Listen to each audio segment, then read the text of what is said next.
Општина Брвеница покрај општините Тетово и Боговиње во овој регион се местата каде има втор круг на гласање за избор на градоначалник. Во населеното место Брвеница, каде е и општинскиот центар, забележителна беше големата волја на граѓаните за гласање и остварување на своето право за избор. Граѓаните стрпливо во редови чекаа пред избирачките места за да го искажат својот став и да изберат човек кој ќе води општината. Да ти кажам, гласам за сите избори, очекувам се најдобро да биде. Чекувањето поубава Брвенца. Па да биде подобро нешто. И до сега беше некако, ама сега очекувам подобро.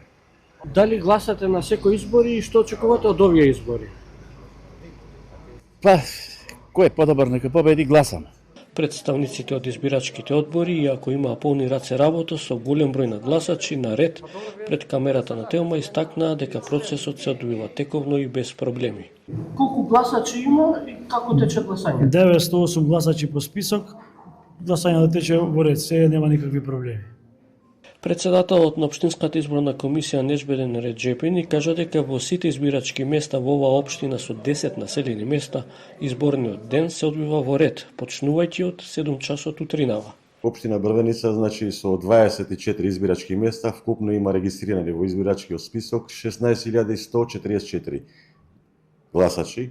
Значи гласањето се одзива, значи во ред, се нема значи нешто прекини да имаме негде, значи све оди тече, значи како во демократски времења што сме, значи нема прекини, не нешто друго моментално немаме. Без проблеми поминали вчерашниот ден, кога над 100 граѓани своето право на глас го остварија дома. Имавме пријавени категории, значи болни и немочни лица. Значи вкупно во ниво на општина имавме 108 лица, значи пријавени за гласање за, значи во денот за у сабота што се гласа за болните и немочните лица. Сите гласа и имавме два што гласа во ВПУ Поправен дом село Волковија и тие гласа. Значи тоа беше гласање што се одржава во сабота. Во првиот круг имаше 4 кандидати за градоначалник на општина Брвеница.